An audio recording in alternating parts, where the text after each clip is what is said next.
Welcome back to the channel. I'm just over the other side of the car park. Garage is over there. Over here and behind us there, you can see the airfield, and the police are on there at the minute practicing like the box maneuver or something. So they've got like a chase car and 3 police cars, and they're chasing this car up and down the airfield. So I was going to try and film it, but typical, they've stopped as soon as I've come over. So yeah, I'm not going to waste any more time. Like 3 days in a row now. Absolutely epic. I'll show you this. Here's me Datsun, sat up on top of the shipping container, waiting for the day that the RS is finished so I can get back onto it. So yeah, I'm just all them pinholes that was in the fiberglass and stuff, I'm just on with. I've filled those. I've been in filling all the little holes, and it's hardened now, so I'm about to start sanding it, so I'll get on with some work. Right, so I'll show you what I've done here. So as you can see, we've got lots of thin layers of filler now. All I'm getting with those is tiny little pinholes, and they really are just little pinholes. Some of them are little dips, but generally just tiny little pinholes. Holes in the resin, in the fiberglass, stuff like that. I showed you in the last video. I don't need to get those, so although I probably should have filled them. Oh, I missed one there. I'm on my like 4th coat of filler now going around, and I'm still missing some, but as you can see, it's all over the place. Just lots of thin little bits. I'm sick of chasing them now, so what I'll do is I'll put a guide coat on this and sand it, and then anything left will be easier to spot because there won't be. The skirts are quite a bit in them, but they're not really finished. The back ends of them are done, but the front ends have still got a little bit of work in. But I figured it would be just as well priming them at the same time, and it does help. This door had very few in it. The front edge is pretty damn perfect. I'm really pleased with that. Love the shape of it.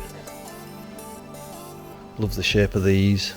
So I've just put a little bit more filler in here in a couple more places, but I'm going to start sanding.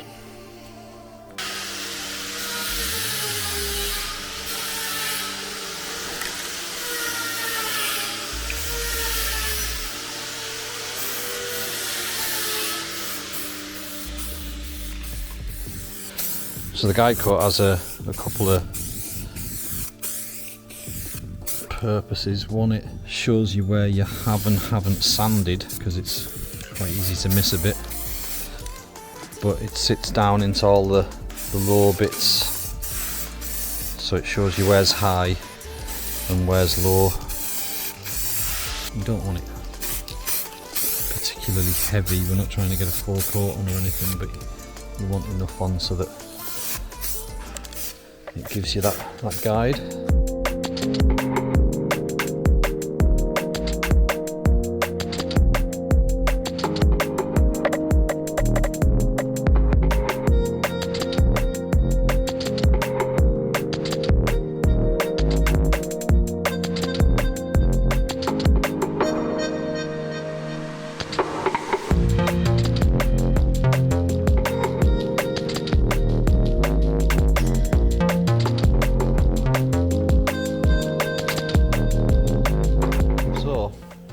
That's one door done. It's come out really nice. There's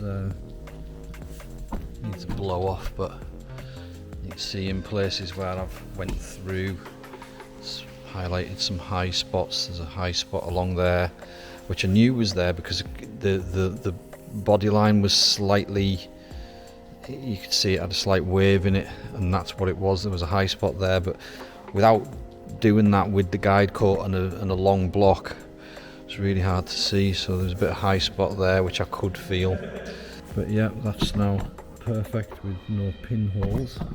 So I'm using this long block, and the paper that I'm using is, you see that's transparent, it's like a mesh, 150 grit really expensive, but really, really good. So I've got quite a lot of filler to work on it on this one.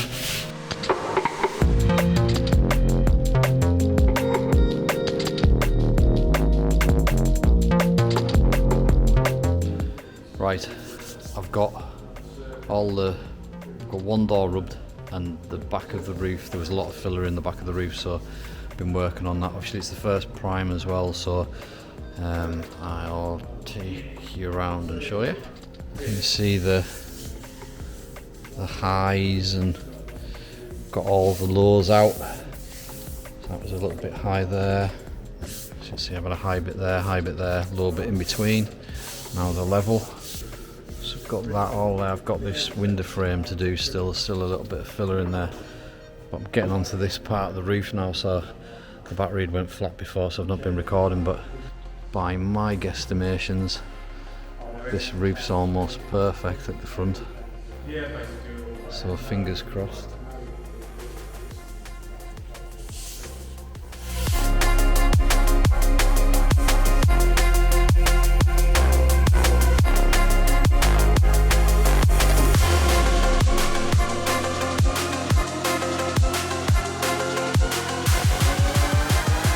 So we need to buy new resin for the mould, because I've been using general purpose resin, and I spoke to the fiberglass company, and they've suggested, because of what we're doing, we want a permanent mould, we're better off using casting resin.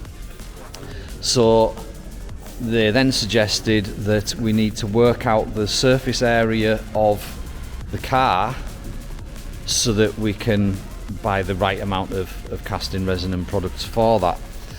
So I says to Jonathan, can we work out the surface area of the car from the 3D scans? And he says, I don't know, let's try. And it turns out we can, very, very accurately. So by sort of, what's that saying? Necessity is the mother of invention. Like, I don't think anybody's actually used, as far as I know, a 3D scanner to actually work out surface area, but it turns out it does it incredibly well.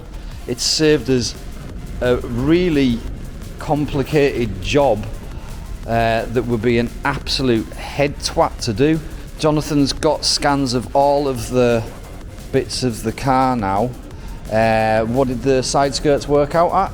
So just under 1/2 metre square, you know, like that. So it's 2.34 exactly, and this is working out all these little surfaces as well, you know, like it's absolutely fantastic. So the only part that we haven't got scanned is the bonnet. He has got it scanned, but it's not a full scan. He wants a better scan of it, and it's got more spider poo on it as well. It's a epic spider poo, that. Yeah, it's a feature. Be interesting to see if it can pick those up as well as a texture. So is I'm not doing texture actually. Aye, but he's using the Revo Point Miracle, yeah, because it's just a brilliant. It's easy. It's easy, but it's so cool as well, isn't it? And it does make it easier, but less wires and all that. Yeah, no wires. No wires. Around, no computer needed. Yeah. So here we go. We're going to scan the bonnet, and then he's going to tell me exactly how big it is. Obviously, when you're scanning, you need to have like that concentration face like that.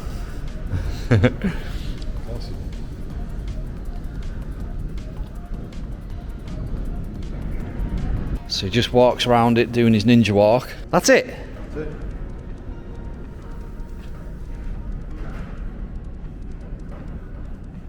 Bats. Yeah. Bat logo. Just because it's dark. So he's going to clip out the bits that aren't relevant. What's the lovely lady from Revo Point? Cassie. Cassie has said she's going to send me a 3D scanner so that I can scan my penis. That's for another video, Richard. What's it actually doing here then? What's it fusing together? Because it's fusing something together. Your raw data comes in, and it's lots of separate bits. Yeah. and it's put together so you can see it, but it's not fully optimized. So the fusing's basically optimizing all the points together, lining them all up properly, and then makes it into a point cloud, which is the proper shape and size. And then from that you can edit out all the bits that you don't want, and then you can turn it into a mesh, and that mesh you can then use in Fusion 360 and other programs to use as data, because the raw point cloud's not really useful, but the mesh is, you know. But you need the raw point cloud to be correct. And so, say somebody was going to scan something with the Miracore, could you then just plug it into a 3D printer and print that thing, or would you have to then go through a software like Fusion? You'd have to go through some other software. Best case would be if it was say it was a small model and you had the full 360 degrees, top, bottom, everything, and it was all what they call manifold, which is a solid object, and meshed solid. Then you could put that into something like Cura and turn it into a sliced file to send to the printer. So that, in that case, if it was fully watertight and no holes in it or anything like that, that would be usable straight into the 3D slicing software for the printer. So Cura and things like that, they can do a certain amount of repair and stuff, like little holes. And when you say it's fusing things together, like how many things? It says like frames there, 457. That's your raw frames, so that's how many frames it took to go around. Each frame is basically the size of its viewpoint. So it has a certain size viewpoint, so then it takes all them frames and it aligns them all properly. That's basically what's fusing together then. It does a quick alignment in the preview, which is what you can see there. But once it's done that, you do the fuse, you select how many, what the point distance is between 2 points. That gives you the ability to make a really high detailed scan, or a sort of a basic thing from the same data. So you could pick 0.5 spacing, or you could pick 2 mil spacing on the same file. I've picked about 0.5 on that. So it gets probably more accurate. I tend to do that to get as much detail as I can. But if you didn't really need that detail, you could do it at 2 mil. It would do it quicker, but it wouldn't be quite as accurate on some of the finer points, you know. Or as precise. But I think this, really demonstrates how these 3D scanners are so versatile and usable in all sorts of different environments. I think it's a little bit like drones. When drones first came out, they only had certain uses. There was like little toys and that, but there was so much obvious potential, and now you've got like delivery companies using them to deliver stuff. Obviously you've got the military using them to deliver weapons and stuff. What else are they using them for? I think that the security, like area border sort of patrol around if you've got a big complex of property that you need to check the border and stuff, and now they can fly out, scan the area with infrared, and then come back, land, recharge themselves, and then go back out again. You've got stuff like that. You've got them doing like land surveys as well, and you've got them doing search and rescue.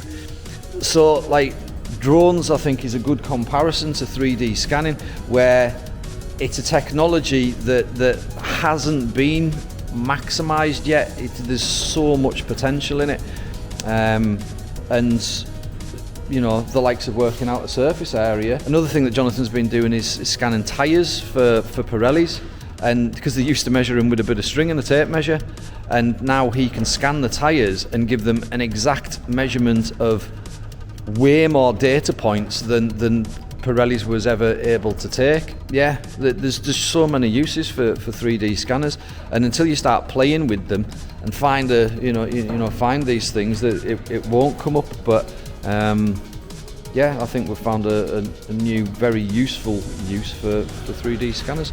So that's still doing the views. It's nearly done now. So on the higher setting, you would have it.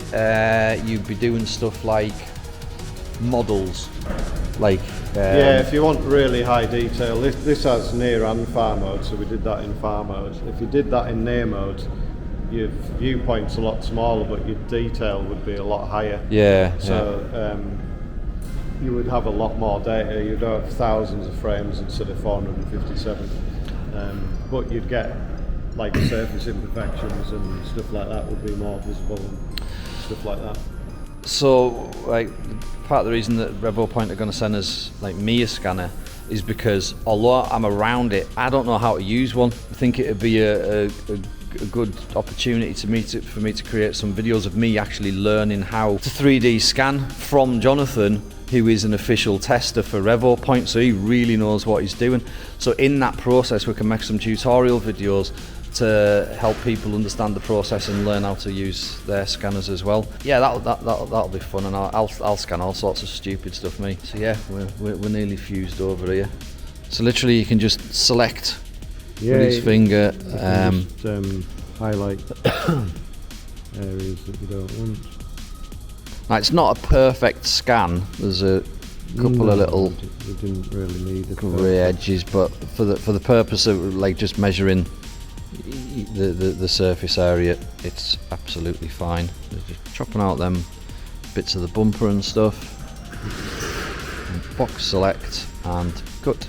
Right, I'll get on with rubbing. I had a high spot there, the fiberglass was sitting high on there, so I've knocked that back with a bit of 40 grit, filled it with a bit of sloppy resin, filler full of resin, and then over here sanding the door panel. Got a couple of little bits. There's a low bit there, a little bit of a low bit there, but I'll get it on the next prime. The primer will fill that. So yeah, nearly done with this one. Had quite a high bit on here, and again I couldn't feel this right there, just above the handle. I couldn't feel it when it was all different surfaces, but once I got the primer on it, it was all one surface, so it was really showing up and I could feel it. So obviously I want everything to be as perfect as possible, so just working on that, and now onto this bottom section here, so I'll just carry on with that. And yeah, sorry about the blurriness. I think I've got a problem with my camera. I know it keeps on going blurry. I've noticed in my videos. Just broke a bit, chipped the edge there. Luckily I've got the piece. I'm just going to glue it back in. This is a hell of a lot of work to refill it. We're almost at moulding stage now, so I'm just going to glue that back in. You'll almost not be able to see it, and obviously when the kit is made and the door panels are reproduced, you might see a little line around the edge of it, and it'll just be a little bit of a hint of something that happened when we were making the kit. Won't take any fixing, you'll lose it with the primer, but that's a bit of a bummer. Never mind. So that's us priming again. Everything's panel wiped, tack ragged. It's not as good a day today for painting. It's hellish windy outside, and obviously we haven't got a proper booth, so it's kind of kicking up a lot of dust, draft coming in the bottom of the door, blowing in through the door and blowing up dust that we've made in the garage. So expecting to get some dust in it today. It really wasn't bad last time. So these tack rags, if you haven't seen these before, they're like I think I have shown you in the last video, it's got like a waxy substance to it, like stuff on it that picks up little specks of dust. So I must have tacked this up about 10 times because I'm I'm just worried it's going to be a little bit dusty, but get this stuff out of the way. 6R falls turned into a temporary table.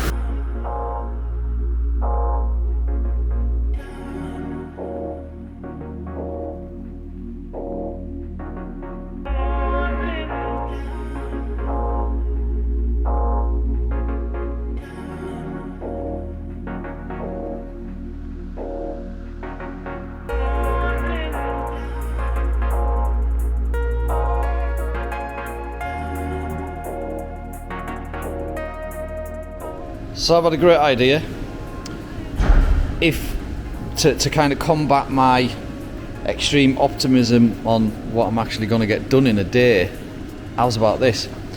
If I say what we're going to do today at the end of the day, then edit it in at the start of the video, I'll be right every time. So today we're going to be rubbing some filler again, flatten out the primer, and re-priming the roof and the doors. Oh look! Wow, that worked really well. Unfortunately, we've still got a couple of little problems. I had to put some filler in here and it's got some pinholes in it and there's a slight filler edge. I know my camera's not focusing very well, so I'm not even going to try and zoom in and show you. 99% of the pinholes are sorted, but there is some to do. So what we'll be able to do is just do spot repairs on those and just prime that area rather than prime the full roof. There's a little bit there that I've never noticed before that you're not going to be able to see it probably, but like right on that edge, speck of dust there. We didn't do too bad for dust considering it's blowing a gale outside and the garage is full of dust. In general, the roof is looking better, so it's almost there but not quite. Got another pinhole there because I knocked that down a little bit far, and as soon as you get down to the fiberglass it starts popping holes everywhere. A couple of spot repairs to do on the roof, nothing too major but not quite there. And then in the booth, doors are looking pretty good, but you see this edge here? It's too sharp. I forgot to knock it off when I blocked the primer. I blocked that face and I blocked that face, but I forgot to roll the crest of the body line, so it's a little bit sharp. So I'll have to very carefully do that. We might have to re-prime that as well, just on that edge, but would it be just the door, we may as well do the full door.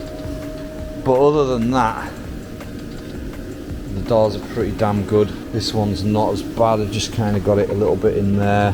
Happy, but could be happier. Just want to get it done, eh? You know, you put a full day's graft into it, and you think you're going to get it done. I always think I'm going to get way more done. But then when you get done what you have got done, and you've still got to go back and do more on that before you can do the thing that you really hoped that you would get to have done in the first place, you're like, oh God, it really is like one step forward, two steps back. Well, it sort of feels like that. It's not, but it does feel like that sometimes. Definitely one of the harder parts of it, you know, just keeping yourself motivated and positive, and you know, just I've got to do it again, and I've got to do it again. And, you know, that's the second prime on the roof, third prime on the doors, and they're still not ready for the paint. And really, I wish they were painted now. I still have tomorrow off as well, so hopefully tomorrow do these final tiny annoying little bits on the roof and the doors. Little bit of a re-prime, just blow it in. We'll have to bake it off because I need to rub the. I'll probably sand those with 320.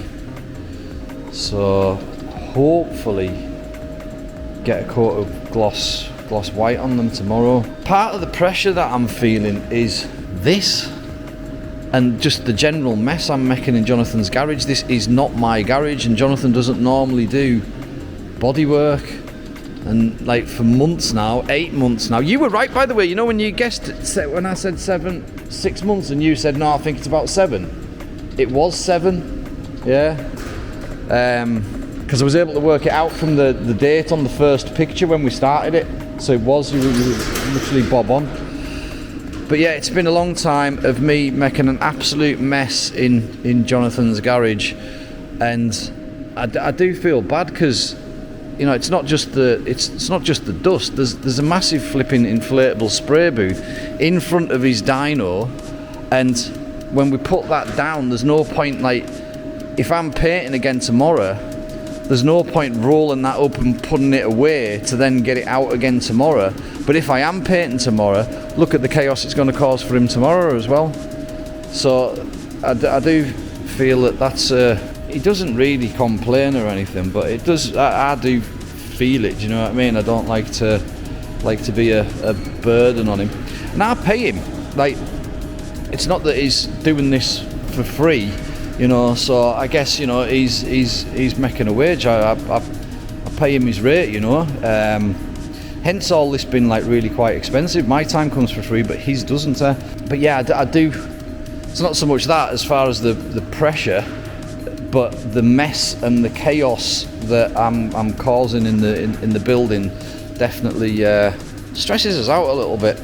Doesn't seem to stress him out as much as it stresses me out. Yeah, we're a step forward again. Little bits more to do. I don't think I'm going to do anything else today apart from tidy up. Thanks for watching. Thanks for watching. Like and subscribe. Hey, get on. Yeah, go on. Hit the buttons, please. Come on. I said that I'm going to keep on pestering you about it. Like, it's unbelievable that people are sat watching these videos and don't press the buttons. It's blown my mind. Whenever I see content on YouTube that I like, I always subscribe. I always give them a like. Do you know what I mean? Not because of like helping their algorithms, but like just because I genuinely like it. So I was talking to Adam there, not the camera, but you get the message. So anyway, cheers guys. And I can say guys because I know that at least 97% of you are guys. So yeah, thanks, and I'll be back tomorrow. Hopefully we'll have some gloss paint on this tomorrow, and that can then have a little bit of time to cure, and then we're going to be taking some moulds. So that's going to be a monumental point in this build, because once we start taking the moulds, we'll have a shitload more work to do. So yeah, keep watching, because eventually we are going to get there. Will I hit my deadline? I'll get it done by Christmas. Right, thanks, bye.